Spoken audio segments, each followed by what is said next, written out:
Meus alunos, minhas alunas, boa noite.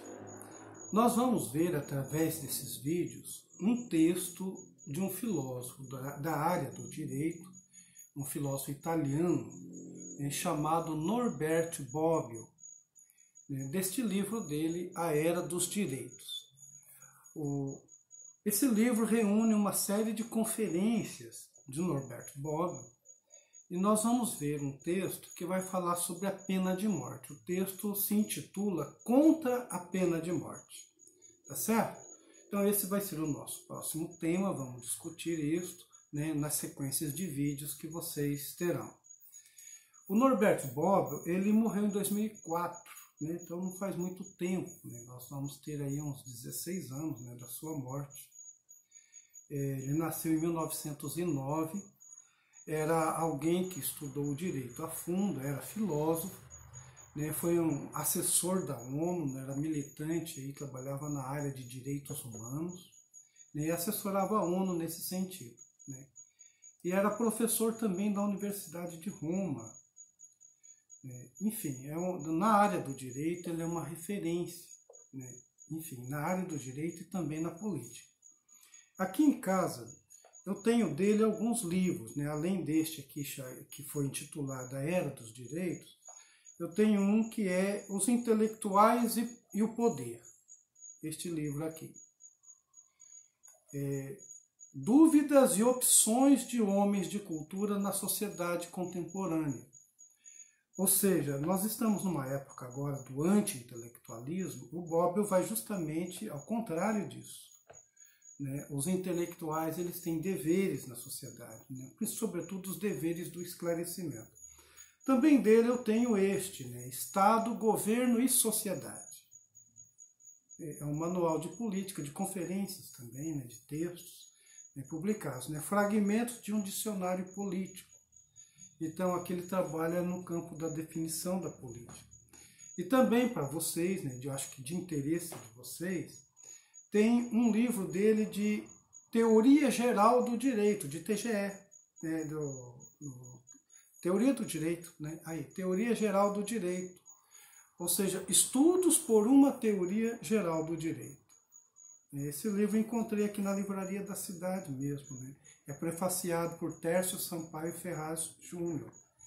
Então, e consegui, uns tempos atrás, uma coletânea de escritos, uma antologia de escritos políticos dele. Porque ele é um autor tanto do direito quanto da política. Então é este livro aqui, O Filósofo e a Política, da editora Contraponto. Então aqui reúne diversos artigos, textos, conferências dele.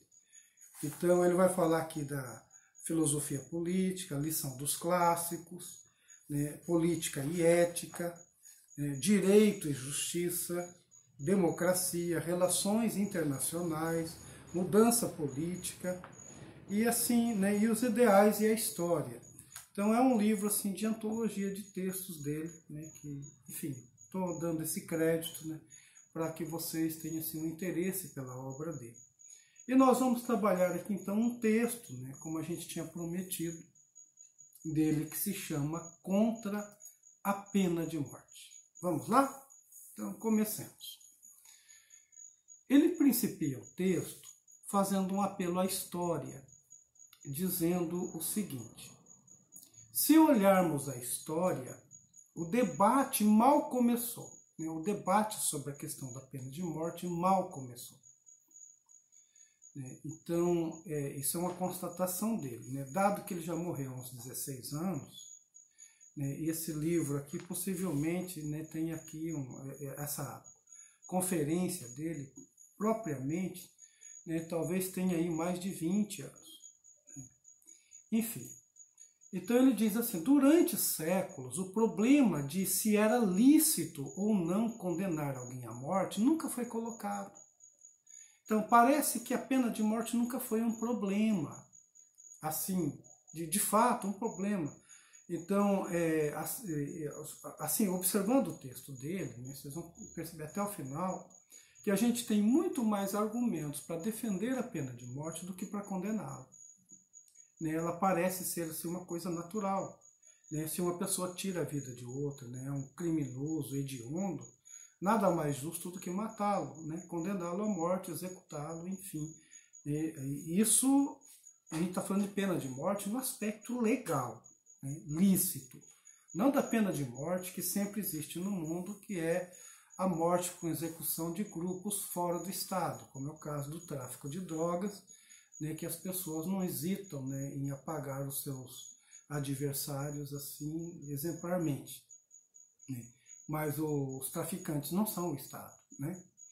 Então nunca se duvidou de que entre as penas estivesse também a pena de morte. Então isso era muito tranquilo. E a pena de morte é chamada de a rainha das penas, né? Porque é a pena capital. É a pena maior que há. Uma pessoa ser condenada à morte significa que ela chegou à exaustão, né, de um comportamento criminoso, né, assim, grave, e que não tem condição de ser diferente nesse sentido. Então, o primeiro filósofo que ele vai fazer um relato aqui é o Platão, né, lá do livro Leis de Platão, lá no livro 9 do Platão. Ele vai dizer o seguinte, que a pena deve ter a finalidade de tornar melhor. Isso é o Platão dizendo, né? A pena tem sempre uma função educadora, tornar o homem melhor. Se demonstrar que o delinquente é incurável, então a morte será para ele o menor dos males. Isso Platão coloca lá, há cerca de 400 anos antes de Cristo. Então, Platão, que é assim, um dos pilares da filosofia, ele dá um endosso para a pena de morte. Vocês vão perceber que a filosofia, se dependesse dela, só dela, a pena de morte seria defendida com tranquilidade. E nesse livro aqui, então, do Platão, ele está dizendo assim, ó, todas as vezes em que se fala de delitos contra as divindades e os cultos, delitos contra os pais, né, contra o pai, a mãe, né, os homicídios voluntários, devem ser punidos com pena de morte. Isso está lá nas leis do Platão. Né? E no caso, por exemplo, de homicídios voluntários também. Né? O homicídio voluntário, a pessoa matou porque quis, né, tendo possibilidade de não ter feito. Então, devem necessariamente pagar a pena natural. A palavra é exatamente essa, pena natural. Então, eles têm que padecer o que fizeram. É uma questão de justiça distributiva no esquema platônico. Você fez o mal, você recebe o mal. Você fez o bem, recebe o bem. Você derramou sangue de alguém, o seu também será derramado. Enfim, o que vem assim então essa questão de natural e padecer o mal que se fez em Platão? É um princípio derivado da doutrina da reciprocidade, que veio para Platão da escola pitagórica. É formulada pelos juristas medievais depois, vocês sabem que durante a Idade Média, com Plotino e depois com Santo Agostinho, a Idade Média ela foi um cristianismo platônico. Então o Agostinho fez uma adaptação do Platão para a teologia cristã, fez um casamento, uma simbiose dessas duas teorias. Então essa doutrina da reciprocidade, apesar do cristianismo ser uma religião do perdão, vigorou. Então, repetida durante séculos, o malum passionis deve corresponder ao malum actionis. Ou seja, o malum passionis é que é o mal recebido, deve corresponder ao mal feito, o malum actionis. Enfim, então, se alguém recebeu um mal, ou praticou um mal, também deve receber o mesmo mal. Então isso atravessa a história e chega até os dias de hoje praticamente inalterado. É o que ele está dizendo aí. Então, atravessa a história e vai chegar até nós. Uma das justificativas mais comuns para a pena de morte é essa doutrina da reciprocidade. A pena de morte que a gente diz aqui legítima, e natural, então desde as origens da civilização. Então aceitá-la como pena jamais foi um problema. Então, por isso que hoje é mais difícil para uma pessoa juntar argumentos contra a pena de morte do que a favor dela, né? O principal argumento que jogo assim, para quem defende, assim, quem sustenta argumentos contra a pena de morte, é a questão da vítima, né? A questão da vítima. Eu estava tentando achar aqui uma postagem que fizeram no outro dia num grupo de filosofia aí do Facebook, né? Eles pegaram uma filósofa russa que se refugiou nos Estados Unidos, uma filósofa conservadora, e que eu gosto, né? Eu leio, tenho aqui em casa 2 livros dela, né? Um é A Revolta de Atlas e o outro é O Direito ao Egoísmo. Então, como ela é anticomunista e tudo mais, esses autores eu gosto de ler, apesar de não concordar com eles. Mas chama-se Ayn Rand, né? Eu fiquei conhecendo essa autora por causa do Luiz Felipe Pondé, né, que menciona naquele lá o Guia Impoliticamente Correto da Filosofia. Então, desde lá eu fiquei curioso por essa autora. E aí fizeram uma citação dela, né? Não sei se é desse livro da Revolta de Atlas, ou mesmo lá de outros livros dela, eu não pude verificar ainda, mas era uma citação mais ou menos assim, né? Que aqueles que defendem culpados, né, praticam desrespeito com relação às vítimas, né? O pensamento era mais ou menos assim. Então, e aí eu percebi, como era um grupo de filosofia, que assim, os comentários foram assim, se enchendo a favorável ao pensamento da autora, né? O que é um risco, porque todo pensamento que é citado, assim como se fosse um aforisma, quando na verdade a pessoa escreveu uma obra de mais de 500 páginas, né, é retirar o pensamento do autor de um determinado contexto. Então, retirando do contexto, aquela frase ela perde todo um sentido global que tem ali. Possivelmente, se a gente fosse olhar lá, talvez daria mais razão, né, ao pensamento, ou então faria uma certa restrição ao pensamento. Como eu conheço mais ou menos o pensamento dela, eu tenho restrições, né, a esse pensamento, porque um pensamento assim pode justificar toda e qualquer penalidade de pena de morte, né? Enfim. Mas é só um parênteses que eu estou fazendo, mais tarde a gente vai voltar a esse assunto aí no texto, né? Então, esse natural, né, e padecer que se fez, né, não era um problema de aceitação, né? Aí depois vem o cristianismo, né? O cristianismo nasce lá no final da Idade Antiga, depois vira a Idade Média e vem até nós, mas o cristianismo, né, tampouco foi um problema para o cristianismo, e até uma religião da não violência como ele era, jamais se opôs à pena de morte.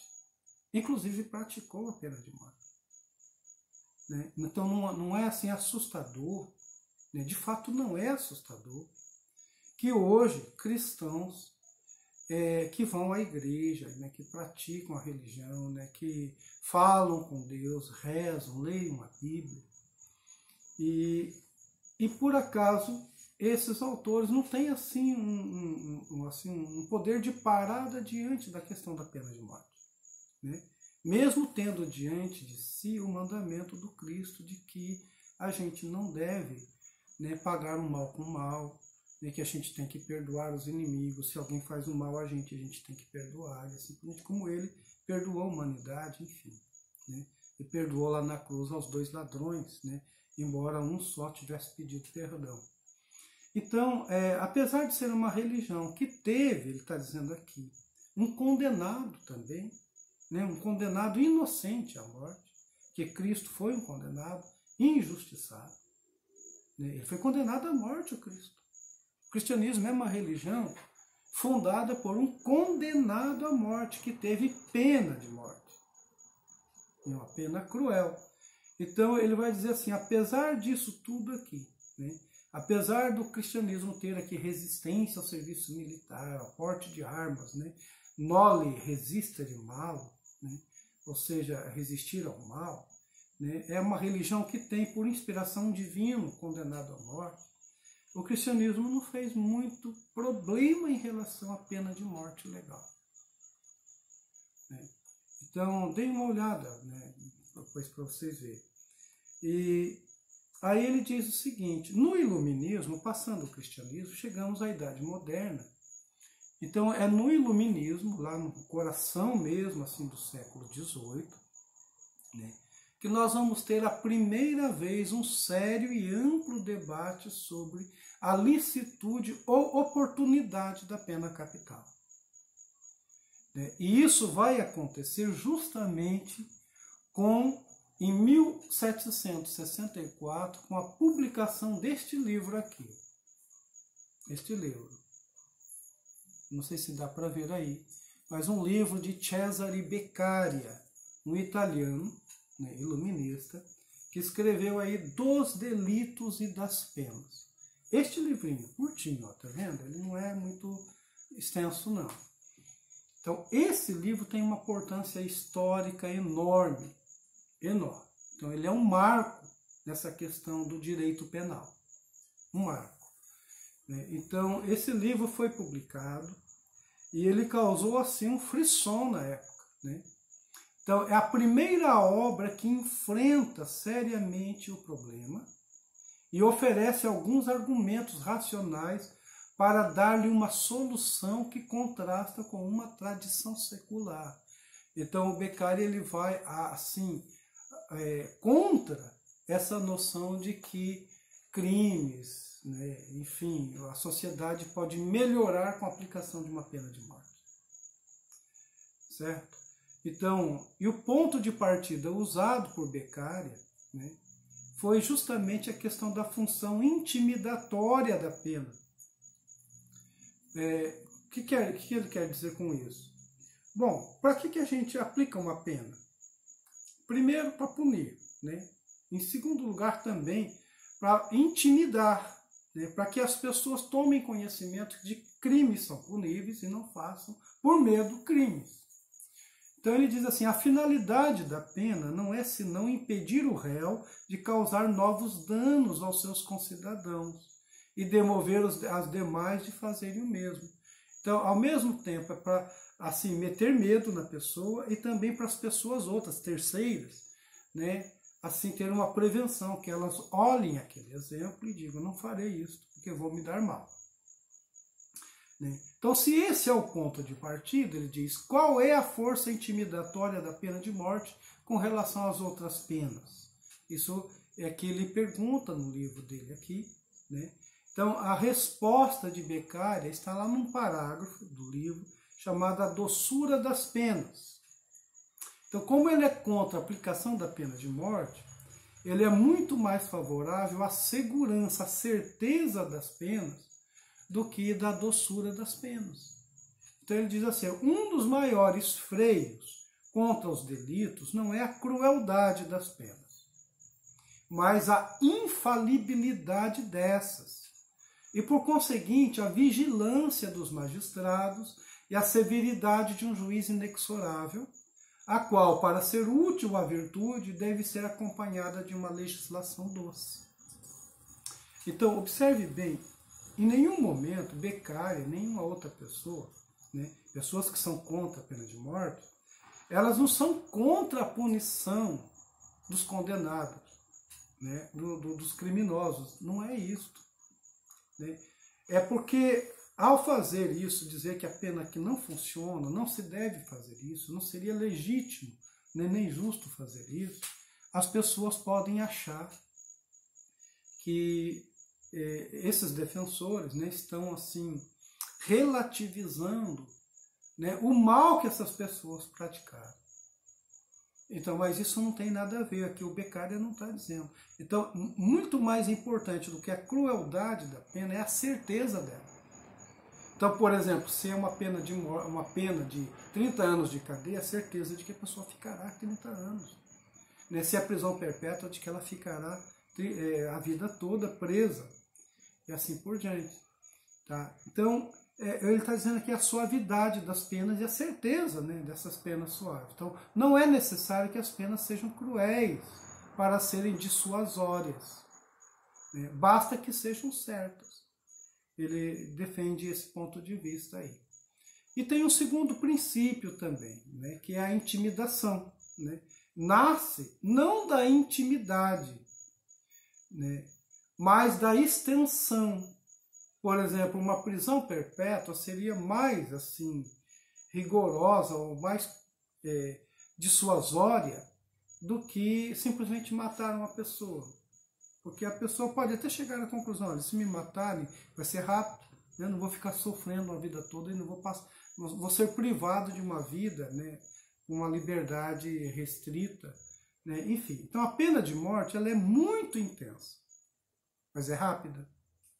A prisão perpétua ela é muito extensa, é ao contrário. Então, intensidade versus extensidade, né? Então, é isso que ele coloca aqui nos argumentos, né? Então, os argumentos de Beccaria depois serão aproveitados pelos filósofos tidos como utilitaristas, né? Sobretudo no final do século XVIII e no século XIX, que vão se tornar abolicionistas, né, na luta contra a pena de morte. Então, contesta a utilidade da pena de morte. Então, ele permite fazer isso, né? A contestação da utilidade da pena de morte, né? Dizendo o seguinte, que ela nem é útil e também nem é necessária. Certo? E aí ele vai dizer o seguinte, aqui no texto, né, que esse argumento do Beccaria, ele traz um ponto de perplexidade, né, que lá na época do contratualismo, porque ele é iluminista justamente numa época que o contratualismo, ou seja, o indivíduo que faz um pacto, né, para ter uma sociedade, para ter um governo, que é uma espécie de contrato social, né, ele vai dizer que tem um ponto aqui que gera perplexidade. Né? Se a sociedade política deriva de um acordo dos indivíduos que renunciam a viver em estado de natureza e criam leis para se proteger reciprocamente, e é inconcebível que esses indivíduos tenham posto à disposição de seus semelhantes também o direito à vida. Então ele vai dizer o seguinte, no estado contratualista a pena de morte não devia vigorar, porque a pessoa não coloca a sua vida à disposição do grupo. Esse não está no contrato. Então, o Estado não teria assim, direito a isso. Né? Então, esse é um ponto perplexo dos argumentos do Beccaria. Certo? Agora, o livro dele teve assim, enormes influências. Né? Teve um sucesso estrepitoso. Até hoje é um best-seller. É um sucesso de publicação. Né? Se ele tivesse vivo até hoje, seria milionário, né, com a publicação do livro. Foi acolhida na França por Voltaire, né, um filósofo que vivia no palácio lá do Versalhes, né, que era famoso, um grande literato, e provocou também na Itália, né, na Toscana, em 1786, né, esse livro do Beccaria provocou assim, uma lei, né, a lei toscana, que foi pioneira na abolição da pena de morte. Assim, naquele mundo ali moderno, né, que se começava. Então, a influência foi tão grande que ele provocou. Então, essa foi a primeira lei que aboliu a pena de morte, lá na região da Toscana, na Itália, em 1786. Então, a lei toscana, lá, ela tinha, né, no artigo 51, né, lá de 1786, ela diz bem assim: abolir para sempre a pena de morte contra qualquer réu, seja primário ou contumaz, e ainda que confesse convicto de qualquer delito declarado, capital pelas leis até aqui promulgadas, todas as quais ficam revogadas e abolidas no que a isso se refere. Então, aqui tem a abolição da pena de morte, né, lá no artigo 51 dessa lei toscana de 1786. Certo? E o livro também teve um eco na Rússia de Catarina II. Né? Era assim, rainha lá da Rússia, né? Isso em 1765. E a rainha escreve bem assim, ó: A experiência de todos os séculos prova que a pena de morte jamais tornou uma nação melhor. Está vendo? Isso é um eco da publicação desse livro que ficou conhecido. Mas o Bobbio ele diz o seguinte: apesar do sucesso, a pena de morte permaneceu.